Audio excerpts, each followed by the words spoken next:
En esta oportunidad queremos estudiar la conversión de Saulo, el gran apóstol Pablo. ¿Cómo fue sus inicios? Fíjense, es interesante el poder estudiar los inicios de aquellas personas que tuvieron encuentros con Dios, porque el inicio de sus vidas marca lo que Apocalipsis le dice a una de las iglesias: has dejado tu primer amor. Creo que Dios quiere que siempre, constantemente, estemos viviendo en el primer amor. Hemos dejado de amar al Señor. Hemos dejado de amar la iglesia. Hemos dejado de amar el llamamiento, el ministerio. Fíjense, he hablado con muchos pastores, ex pastores, que me cuentan que le perdieron el amor al ministerio. Le perdieron el amor a las almas. El amor se ha enfriado. Por alguna razón, por problemas dentro de la iglesia. Pero lo más triste es dejar el primer amor con Dios. ¿Y qué es el primer amor? De hecho, en Apocalipsis lo describe el ángel. Vuelve a tu primer amor y empieza a hacer las primeras obras. Quiere decir que el amor está relacionado a las obras que hacemos. La Biblia dice que no podemos servir a dos señores, porque amaremos a uno y aborreceremos al otro. Entonces el amor está relacionado a las obras. El amor está relacionado precisamente con el servicio que damos. Por eso Jesús le dijo a Pedro: Pedro, ¿me amas? Sí, Señor, tú sabes que te amo. Apacienta mis corderos. Porque el amor está relacionado a las acciones, a las obras que hacemos. Entonces, al considerar las primeras obras de los recién convertidos en la Biblia, vamos a encontrar cosas interesantes que nosotros hemos dejado de hacer, porque hemos dejado ese primer amor. Recordemos, por ejemplo, la historia del hombre de Gadara, aquel hombre que había sido liberado de muchos demonios. Dice que le rogaba a Jesús andar con él. O sea, el primer amor significa el deseo de querer andar con Jesús, caminar con Jesús. Es el deseo constante de querer estar orando. El deseo constante de querer estar cerca de su palabra, de la Biblia. Orando y leyendo su palabra. Su primer amor. En Hechos 6 dice la Escritura, cuando escogieron los primeros diáconos, que los discípulos habían descuidado la oración y la palabra. Y por eso escogieron los primeros diáconos, porque ellos no querían descuidar la oración y la palabra, porque ese es el primer amor. Ese es el primer amor. Querer caminar cerca de Jesús. Pero Jesús le dijo a este hombre de Gadara: ve y diles a los tuyos cuán grandes cosas ha hecho Dios contigo. Ese es también el primer amor. Es ir y compartir con otros lo que Dios ha hecho en nuestra vida. Es un amor por aquellos que necesitan escuchar lo que Dios es capaz de hacer en una vida, transformarla, renovarla, liberarla, para que esa vida encuentre la paz que nosotros hemos encontrado. Entonces, son evidencias del primer amor. Pero en esta oportunidad quiero que veamos un detalle en la conversión de Pablo. Y es un detalle que se ha ido perdiendo y que es la razón del por qué muchos han salido de la iglesia y nunca más han vuelto. Es interesante. Hay muchos detalles preciosos en la conversión de Saulo, pero quiero enfocarme en uno porque ese es el tema. Ese es el tema. Y en Hechos capítulo 9 y en el versículo 6, Pablo, cuando tuvo ese encuentro con Jesús, él, temblando y temeroso, dijo: Señor, ¿qué quieres que yo haga? La disposición de Pablo desde el inicio de su conversión. Señor, dime qué quieres que yo haga. Aquí hay muchas implicaciones. Aquí hay humildad para reconocer que necesito la dirección de Dios en mi vida. Señor, dime qué quieres que yo haga. No quiero encontrarme haciendo las cosas equivocadas. Quiero hacer las cosas que tú quieres que yo haga. Señor, quiero vivir en tu voluntad. Dime qué quieres que yo haga. Más adelante se le dice: tú serás un instrumento en mis manos. Pero la disposición, la humildad, vivir en la voluntad de Dios, todo esto implicaba la pregunta de Pablo al Señor. Y que nosotros nos levantemos todos los días: Señor, dime qué quieres que yo haga. Señor, dime, dirige mi vida, trae dirección a mi vida. Ese es el verdadero reposo. Encontrarme haciendo la voluntad de Dios, no haciendo mi propia voluntad. Por eso Jesús le dijo a Pedro: cuando tú seas viejo, o sea, cuando tú alcances la madurez, esa es la idea de la vejez, otro te va a ceñir y te va a llevar donde tú no quieres. Pero obviamente el Señor Jesús le estaba dando a entender a Pedro y a nosotros que cuando nosotros alcanzamos la madurez, es otro quien nos guía y nos lleva donde nosotros no queremos, pero esa es la dirección de Dios. Es llevarnos donde Él quiere llevarnos, que estemos donde Él quiere que estemos. Por eso a Pablo constantemente se dice de su ministerio: y el Espíritu les prohibió que entraran a Bitinia y les dijo que no fueran a Misia. O sea, una dirección preciosa. Esa es una evidencia de un nuevo nacimiento y de estar en el primer amor. Por eso Jesús en Juan dice: el que me ama, mis mandamientos guarda. O sea, el amor está relacionado a la obediencia. Por eso, Señor, dime qué quieres que yo haga. No solamente es recibir dirección, sino obediencia a lo que Dios va a decirnos. Porque obviamente en estos pasajes más adelante, en el versículo 15, el Señor le dijo a Pablo que iba a ser un instrumento en sus manos. Y así murió Pablo, siendo un instrumento en las manos de Dios. Es el primer amor. Pero quiero llegar al punto principal. Entonces Pablo le pregunta: ¿qué quieres que yo haga, Señor?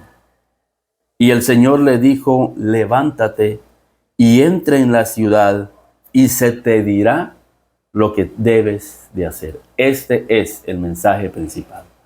Levántate,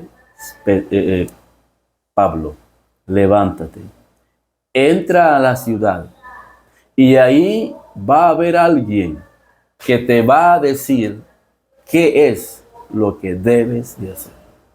El Señor Jesús le pudo haber dicho ahí a Pablo: mira, Pablo, tú vas a hacer esto, vas a hacer lo otro. Pero el Señor Jesús respeta el principio de autoridad. El Señor Jesús aquí respeta el cuerpo de Cristo, que es la iglesia, que son los líderes. Muchos estamos dispuestos a obedecer a Dios directamente. No, Señor, mejor dime tú. No, tú tienes que entrar en una ciudad que en la Biblia son una revelación de iglesia. Tienes que entrar a una iglesia y ahí se te va a decir qué tienes que hacer. Reconocer al liderazgo que Dios ha puesto sobre tu vida, con la obediencia y con la humildad necesaria para someternos a nuestros pastores y a nuestros líderes. Y esa es la razón del por qué muchas veces andamos como errantes en la vida, porque no nos sujetamos y no vamos a pedir consejo a nuestros líderes, el consejo piadoso para que nuestra vida se encuentre haciendo la voluntad de Dios. Fíjense en Cantares. Quiero que vayamos ahí a Cantares hablando de caminar errantes por esta vida, porque lamentablemente así andan muchos errantes en la vida.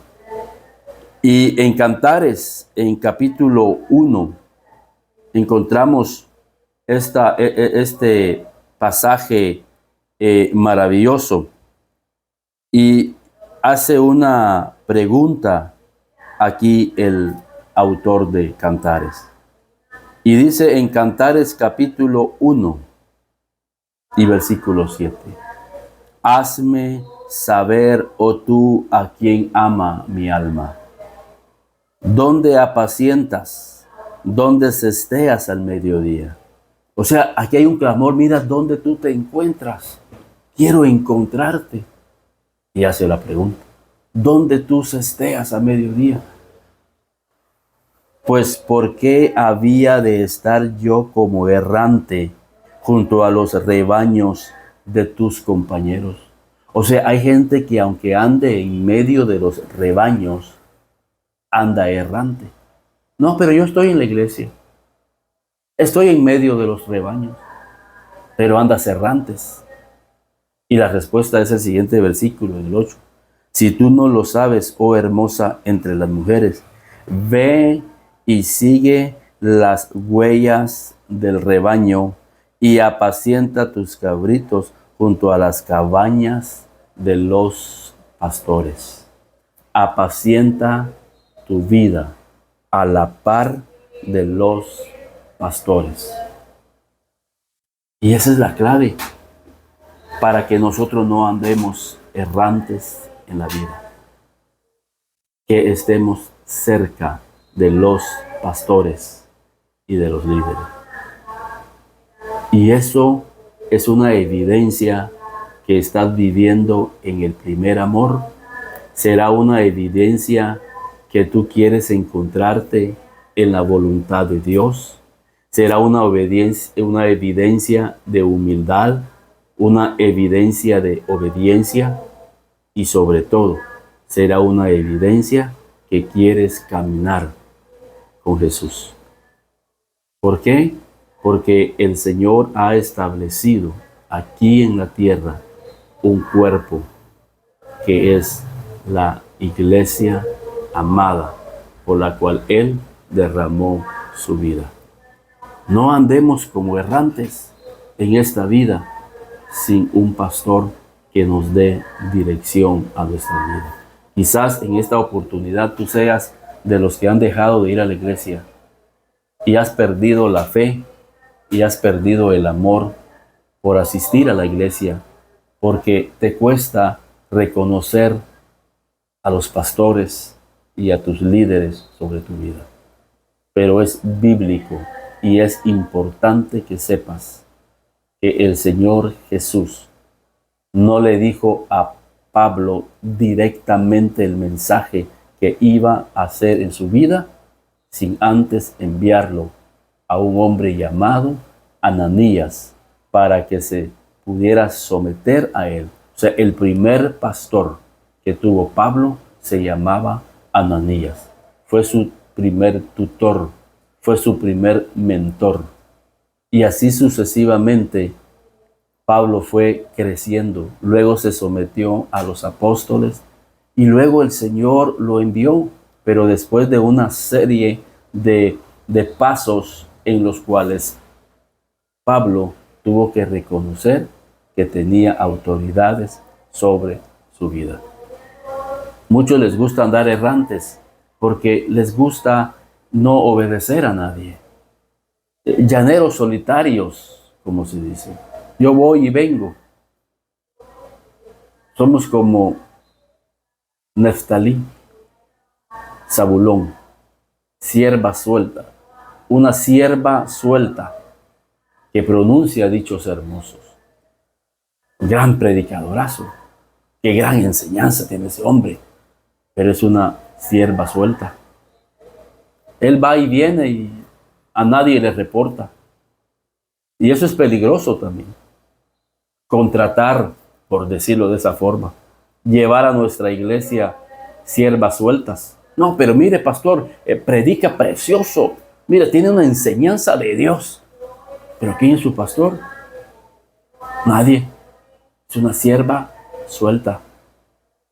Como uno de los hijos de Isaac, que pronuncia dichos hermosos. Necesitamos tener la evidencia de que hemos nacido de nuevo, sometiéndonos a y esto, como les decía, sometiéndonos a nuestros pastores. Y esto en el principio lo hacemos. En el principio buscamos al pastor, queremos andar con el pastor, caminar con el pastor, caminar con mi líder. Lo invitamos a tomarse una tacita de café, lo invitamos a nuestra casa. Pastor, yo quiero andar con usted. Y qué precioso es la evidencia del primer amor, como el hombre de Gadaras le rogaba a Jesús andar con él. Quería andar con Jesús, los discípulos pegados con Jesús, y qué precioso. Y así pasa un año, pasa 2 años, pasan 5 años y así, pero poco a poco empezamos a alejarnos del pastor, y no solamente un alejamiento físico, sino que un alejamiento espiritual. Ya empezamos como que a ver el hombre humano, empezamos a ver las fallas, empezamos a desanimarnos y lo más triste es que ya empezamos a criticarlo, y ya empezamos a criticar la iglesia, y decimos, ay no, ya qué decepción, mejor me voy. Nos vamos pues, y nunca más llegamos. Y nos volvemos errantes. Dejamos de andar en la voluntad de Dios. Fíjense, para ir terminando, quiero que vayamos al libro de Lucas, ahí en el capítulo 16 y versículo 28.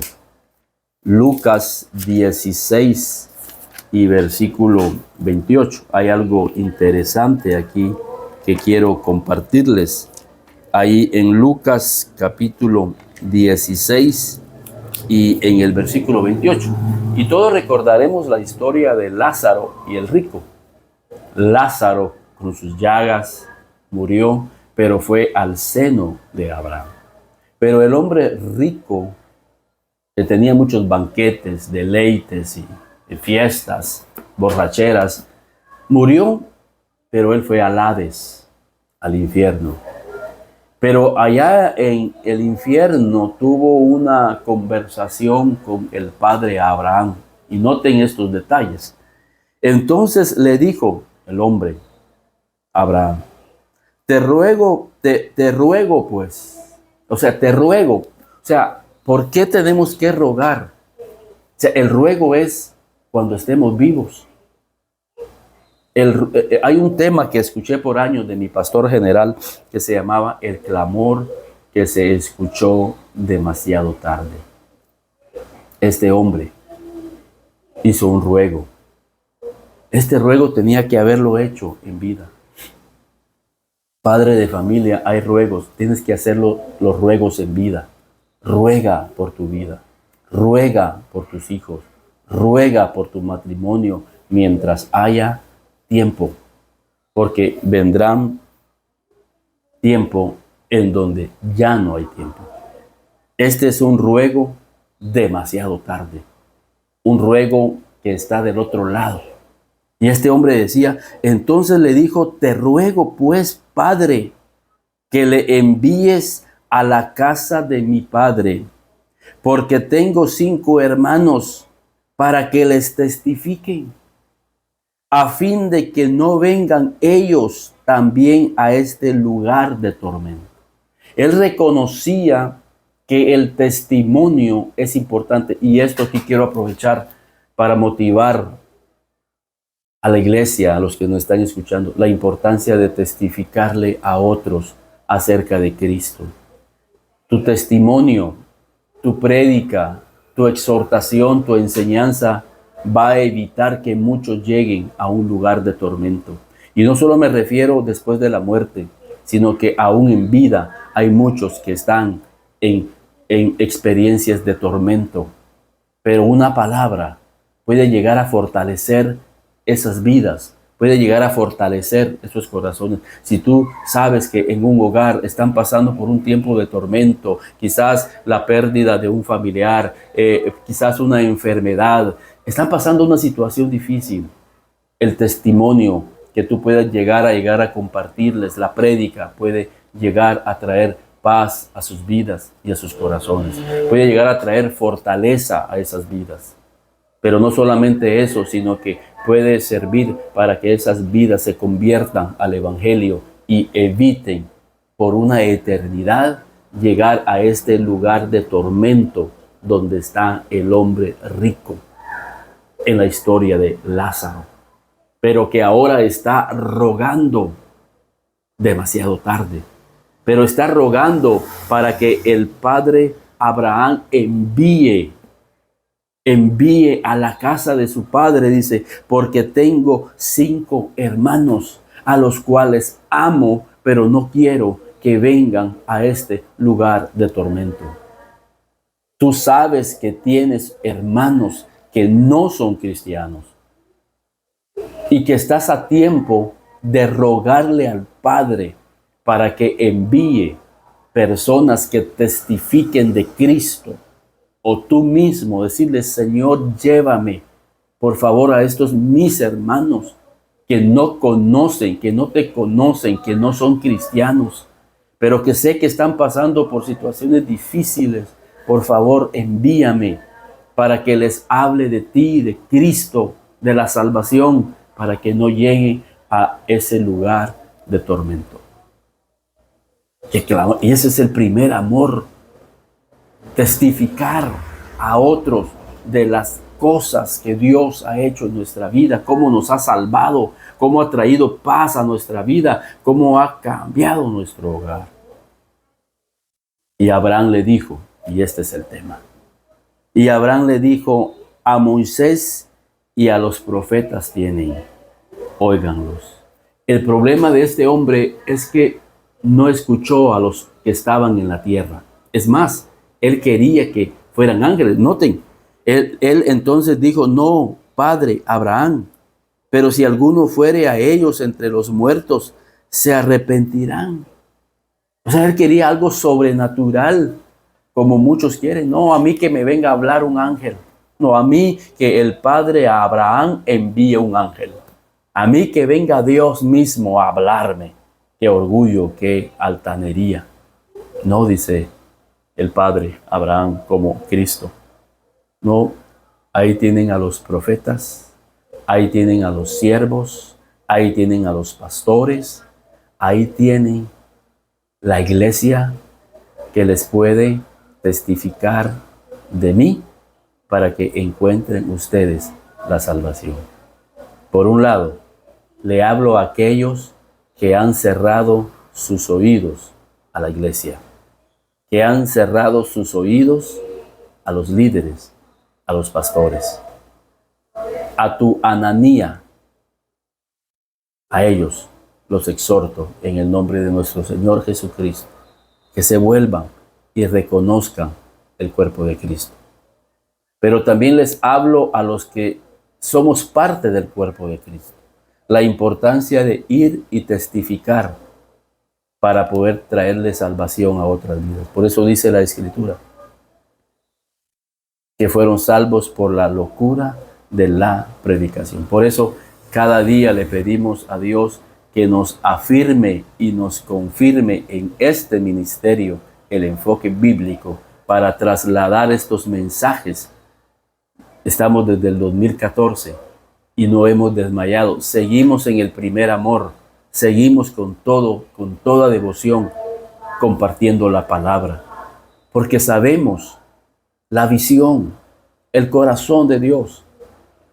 Quiero ser usado por Dios para que sea uno, pueda encontrar salvación a través de esta enseñanza. Porque esa es la orden.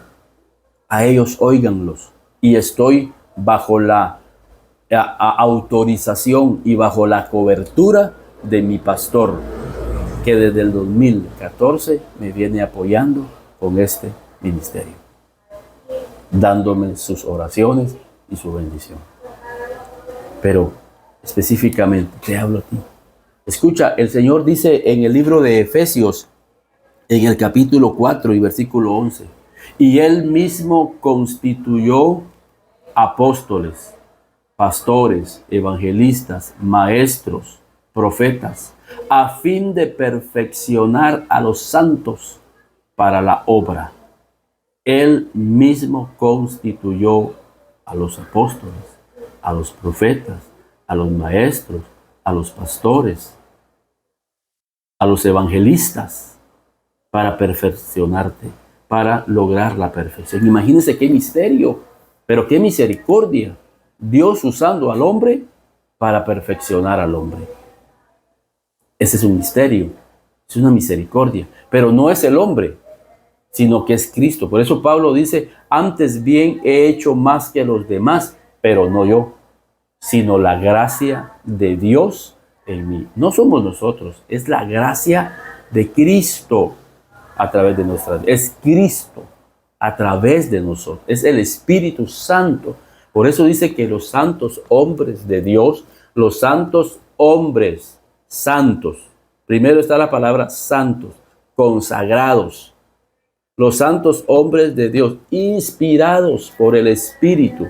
Eso sí, tenemos que ser hombres inspirados por el Espíritu de Dios. Por eso es importante mantenernos en oración, mantenernos con la palabra, para inspirarnos en las enseñanzas de Cristo y en las enseñanzas que el Espíritu va a traernos de la Escritura. El Espíritu va a extraer la palabra que en su momento necesitaremos para alguna vida, para perfeccionarlo. Así que Dios les bendiga y que Dios nos ayude a poder atender este mensaje. Que Dios les bendiga. Y si este mensaje fue de bendición, ya sea que lo escuchaste en nuestro canal de YouTube o lo escuchaste en el canal Cristovisión, déjanos saber en el número que aparece en pantalla para saber que Dios tocó tu vida y tu familia. Amén.